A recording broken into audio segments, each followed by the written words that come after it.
Bahkan dia ngambil pisau dan ngancem, apakah aku perlu mati supaya kamu puas? Dan kamu sendiri membawa cowok untuk berhubungan seksual di asrama kita. Kamu sendiri yang seharusnya kembali ke jalan yang benar. Halo sahabat Nusantara. Jadi hari ini kita bakalan ngebahas topik yang lumayan viral di dunia entertainment K-pop, yaitu kasus bullying AOA. Tanpa panjang lebar, langsung kita iris dari kronologi pertamanya. Jadi gimana kasus ini bisa bermulai? Pada awalnya tanggal 3 Juli tepatnya, Mina, ex-member AOA, mulai ngeposting di Instagram. Dia upload foto screenshot dari DM yang berisi hate comment. Kurang lebih tulisannya seperti ini. Kojo Shangyona. Itu umpatan ya, yang berarti go away you bitch. Captionnya panjang banget, tapi intinya Mina bilang, aku juga ingin pergi, tapi nggak bisa karena aku harus menjaga ibuku. Yang dia lanjutkan dengan cerita masa-masa dia masih di AOA.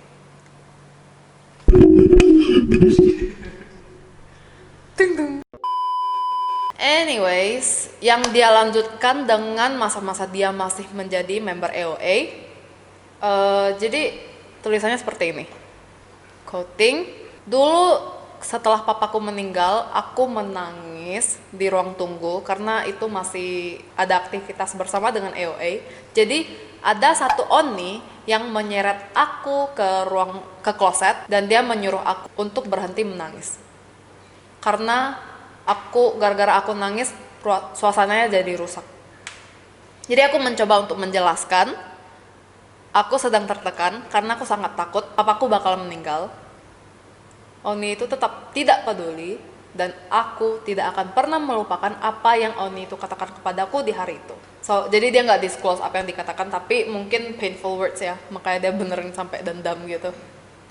Di sini dia melanjutkan, saking depresi dan tertekannya karena Oni ini, dia sampai gak bisa tidur, dia sampai harus makan obat tidur dan hampir bunuh diri. Setelah 10 tahun lamanya dia menahan semuanya, akhirnya udah beneran gak sanggup lagi. Jadi dia memutuskan untuk meninggalkan AOA hanya karena Oni ini. Terus gak lama kemudian papanya Oni ini juga meninggal. Jadi si Mina jenguk ke rumah duka karena dia bisa merasakan, dia bisa berempati. Walaupun dia dibully, dia bisa merasakan seberapa pahitnya ditinggalin seorang papa. Jadi dia ke situ, ke rumah duka, dan Oni ini datengin dia, nangis dan minta maaf.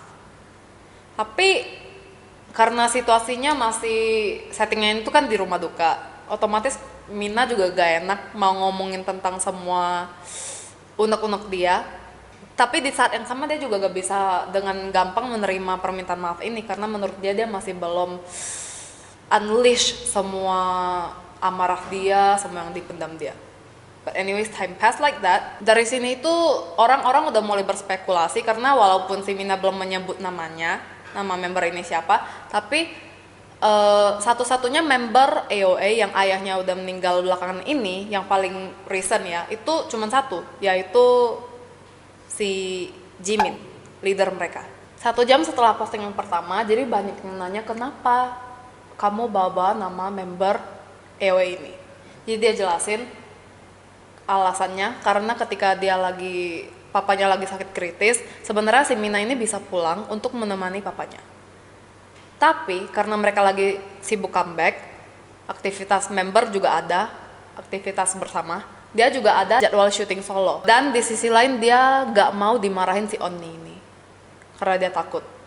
Jadi dia pendam semuanya, sampai ketika papanya udah beneran hampir meninggal, kayak udah menghembuskan nafas terakhirnya, pesan terakhir papanya adalah pesan yang ditulis di sketchbook, buku sketsa yang ditunjukin ke suster, yang berisi "Where is my daughter?" Jadi sampai detik terakhir pun dia nyariin anaknya yang nggak kunjung muncul. Di sini Mina kecewa banget. Dia dapetin info kalau si Oni ini yang dulunya bilangin dia nggak profesional karena dia nangis karena papanya meninggal. Pas papanya Oni ini sakit, Papa Oni ini mendapatkan special treatment, di mana dia ditempatkan di ruang VIP rumah sakit yang katanya beneran udah harganya melangit deh, mahal banget. Terus jadwal solo Onni ini pun dikosongin supaya Onni ini bisa nemenin papanya yang sedang sakit. It's unfair. Ketika Mina memutuskan untuk keluar dari AOA, dia ada konfront member ini. Dia ada konfront si Onni ini untuk ngatain bahwa apa yang kamu lakukan kepada aku itu sangat hurtful. Tapi Jimin ini malahan pura-pura gak tahu. Atau emang lupa, gak tau lah. Yang penting dia bilang, aku gak ngerasa aku orang sejahat itu yang bakalan ngelakuin hal seperti itu dengan entengnya. Dan untungnya di saat itu ada satu member lain yang dengan beraninya bantuin si Mina, bilang, Onni kamu beneran ada ngomong hal kayak gitu.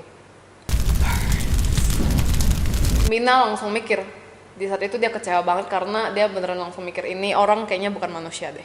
Setelah posting ini, karena nggak ada kabar apapun, nggak ada statement apapun dari si agency, tapi Jimin ada post di instastory-nya yang menuliskan fiksi. Yang nggak lama kemudian dia delete langsung story-nya. Habis lihat story ini, Mina langsung meledak, dia marah-marah dan dia bilang, fiksi, kamu berani mengatakan ini fiksi? Kalau misalnya kamu ada hati nurani, kenapa kamu delete postingan kamu? Biasanya orang jahat itu bisa dengan gampang melupakan hal yang mereka perbuat. Tolong hapus ingatan aku juga. Itu caption dia, kurang lebih. Terus dia lanjutin post dengan foto kali ini. Foto apa? Fotonya itu masih ada di Instagram dia. Dia masih ada foto itu di Instagramnya. Fotonya itu adalah foto bekas luka sayatan di pergelangan tangannya. Jadi Mina upload foto itu dengan caption, fiksi, ini terlalu mengerikan untuk dipanggil fiksi. Bekas luka ini pun sudah memudar karena sudah aku treatment 3 atau 4 kali. Tapi ingatanku nggak memudar. Onni, aku hampir gila setiap harinya. Tuntutan hukum tidak bisa karena aku tidak punya uang. Mental treatment tidak perlu because I'm too broken. Aku cuma perlu kamu datang untuk meminta maaf kepadaku setulusnya. Jadi dia close captionnya dengan kata-kata seperti ini. Tapi karena dari postingan yang ini tidak ada statement apapun dari Jimin maupun dari agensi AOA, yaitu FNC Entertainment, Mina langsung lanjut, nggak tahan lagi nih mungkin cerita ya, dia langsung lanjut dengan mengekspos semuanya. Tidak semuanya, tapi beberapa yang dia alamin. Contohnya, kalau misalnya ada manajer AOA yang baru, Onni ini bakalan kenalin Mina sebagai orang yang mengerikan karena suka pura-pura bodoh. Lalu kalau si Mina diet karena dia ingin terlihat lebih bagus di layar, ini kan juga untuk kepentingan grup. Onni ini bakalan ngatain dia, you look fucking disgusting, gain some weight. Padahal doi juga kurus banget sebenarnya. So banyak banget deh sampai ada perlakuan dia yang fisikal gitu loh. Mungkin bercanda untuk dia, tapi si Mina bilang dari zaman-zaman trainee pun dia bakalan datengin dari belakang terus mukulin dia dari belakang. Terus entengnya dia cuma bilang, karena kamu ada di depan. Udah gitu aja. Jadi mukul tanpa sebab, yang mungkin menurut dia candaan. Tapi bisa dilihat dari timelinenya ini, this hateful acts udah mulai dari zaman trainee. Berarti udah lama banget. Dan dia bilang, aku cuman pengen dapet permintaan maaf dari Onni. Jimin Onni. Jadi dia di sini udah name dropping officially, walaupun orang udah berspekulasi, tapi officially orang tahu bahwa yang bersangkutan adalah Jimin. Lanjut di postingan selanjutnya dia banyak banget post, tapi ada yang udah di-delete. Jadi postingan ke-6, 7 dan 8 basically ya roughly translate as, enak banget ya Jimin Onni, denger-denger kamu karena stres, kamu gak bisa tidur, jadi kamu makan obat tidur. Sekarang kamu udah nyenyak ya tidur ya. Karena aku tuh gak bisa tidur, walaupun udah makan ratusan obat tidur, aku juga gak bisa tidur karena kamu aku udah kebal sama obat tidur. Sekarang aku nahan nangis sambilan rendemin kepala aku di wastafel. You should try that on me. Terus dia bilang kalau postingannya yang terakhir hari itu, dia bilang kalau misal kamu sedang mengalami dibully, jangan dipendam dan jangan cari penyelesaian dengan makan obat pil, because it will never end. Per tanggal 4 Juli tepatnya, jadi akhirnya dari FNC Entertainment ada tindakan FNC Entertainment ngirim manajer AOA sama beberapa member AOA. Aku nggak tahu semua apa enggak karena nggak disebut. Cuman dari postingnya Mina, dia bilang member datang ke rumahnya, including Jimin, yang notabene-nya untuk minta maaf. Tapi dia bilang untuk seseorang yang datang untuk minta maaf, tatapan mata dan sikap si Jimin itu nggak bener. Bahkan dia ngambil pisau dan ngancem, apakah aku perlu mati supaya kamu puas? Jadi setelah udah ribut, calm down, mereka bicarain, dan si Jimin masih tidak ingat kalau dia pernah melakukan hal-hal seperti itu. Dan Jimin mengira semuanya udah kelar ketika dia meminta maaf di pemakaman papanya Jimin. Tapi untuk seorang Mina yang mengaku dia udah dibully selama 10 tahun lamanya, bagaimana mungkin bisa terselesaikan hanya karena satu kata permintaan maaf. Mereka bahkan gak ngomongin apa-apa karena tentunya Mina juga gak enak untuk ngeluarin unek-uneknya di pemakaman, bener kan? So, untuk Mina ini belum ada closure, tapi Jimin dengan gampangnya dia bilang, oh, kira udah kelar. Jadi walaupun di situ sebenarnya Mina nggak ngerasa Jimin sincere, gak ngerasa dia tulus minta maaf, tapi dia tetap menerima dan dia udah ready let go. Tapi setelah itu ternyata Jimin post lagi permintaan maaf di Instagram dia sendiri yang menuliskan dia minta maaf, dia juga ada datengin si Mina untuk minta maaf sambil nangis dan memohon. Nah, kata nangis dan memohon ini yang trigger Mina lagi. Terus Mina bener udah gak tahan mungkin ya, jadi dia bikin postingan baru yang udah di delete sekarang, tapi mungkin you can find the complete one di Google. Jadi dia tuh bilang, menangis, memohon, kemarin kamu berkata kamu berbuat semua hal itu untuk membawa aku kembali ke jalan yang benar, dan kamu sendiri membawa cowok untuk berhubungan seksual di asrama kita. Kamu sendiri yang seharusnya kembali ke jalan yang benar. Sampai pada akhirnya pun kamu berbohong dan kamu tidak mau mengakui kamu salah. At least speak the truth. Aku tahu kamu benci aku, tapi aku gak bakalan lupa ekspresi kamu, tatapan mata kamu ketika kamu datengin aku sampai aku mati. Dari di sini bener udah dibilang Mina bener gak bisa toleransi semuanya, karena dia ngerasa apa yang Jimin lakukan udah unacceptable banget. Jadi intinya untuk Mina, di pandangan Mina itu Jimin datang yang seharusnya datang meminta maaf, tapi malahan marah-marah, ekspresinya itu nggak bersalah, bahkan dia masih tetap aja ngotot dia nggak inget dan dia nggak ngerasa dia ada ngelakuin hal itu, dan bahkan dia nggak bilang walaupun ada dia melakukan hal-hal itu karena mau membawa Mina kembali ke jalan yang benar. Bahkan dia juga ada pakai pisau untuk ngancem dia mau bunuh diri. So di sini sebenarnya udah banyak red light untuk orang yang mau datang minta maaf. Setelah postingan Mina terakhir ini yang expose semuanya, FNC Entertainment akhirnya mengeluarkan statement resmi yang menyatakan Jimin resmi keluar dari AOA dan akan menghentikan semua aktivitas dia sebagai entertainer. Kasus ini langsung membludak karena nama-nama Jimin, Mina, AOA langsung trending di portal online Korea dan juga di Twitter. Terus channel pribadi Jimin juga mengalami penurunan subscriber yang drastis. Banyak yang dislike. Umpamanya kalau misalnya yang like ada 1000, yang dislike itu ada 8000.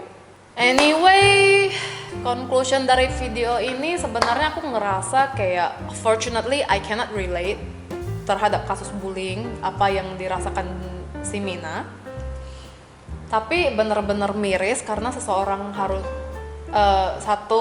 orang yang harus menahan segala sesuatu yang nggak enak, kayak dibully selama 10 tahun, dia harus pendam dan dia nggak bisa ngomongin ke siapa-siapa. Ya pantas aja sih sebenarnya kayak mental state-nya bisa upside down gitu.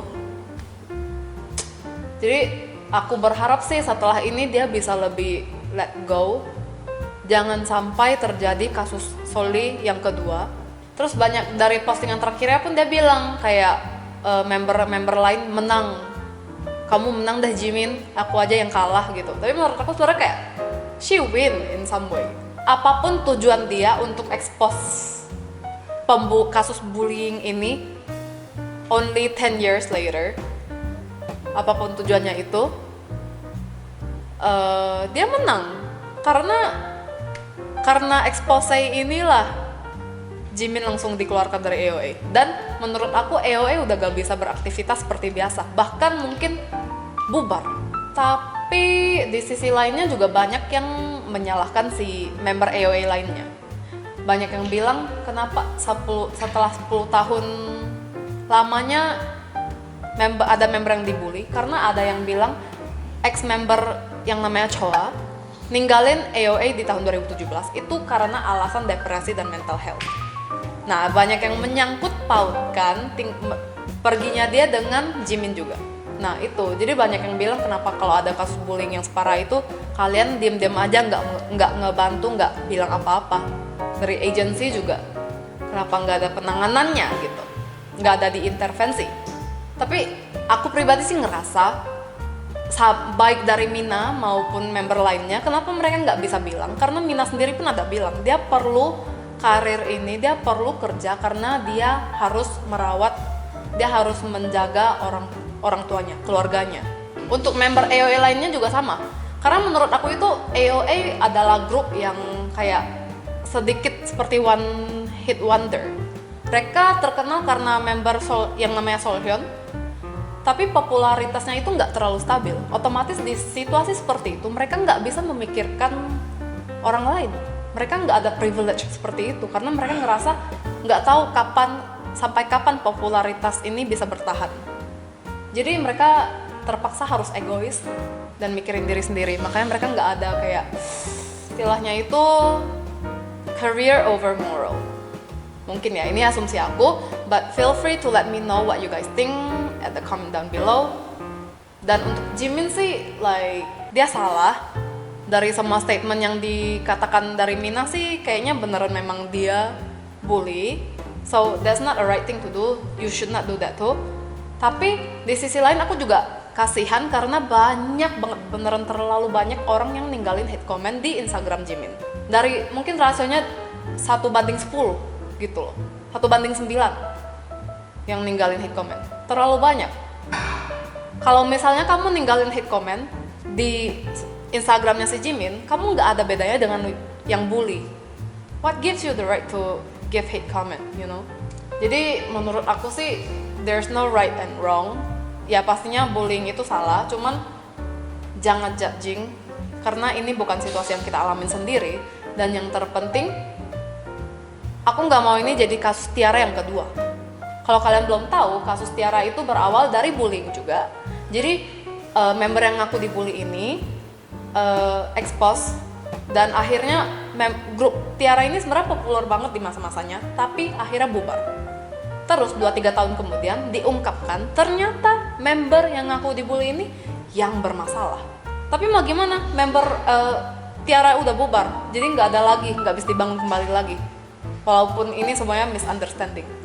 Jadi in conclusion, hanya karena media dan netizen yang membumbui dan dibutakan sepihak, grup yang populer pun bisa runtuh. So my takeaway from this case is jangan asumsi, dan yang terpenting jangan ikutan spread hate comment, spread positive energy, stop bullying.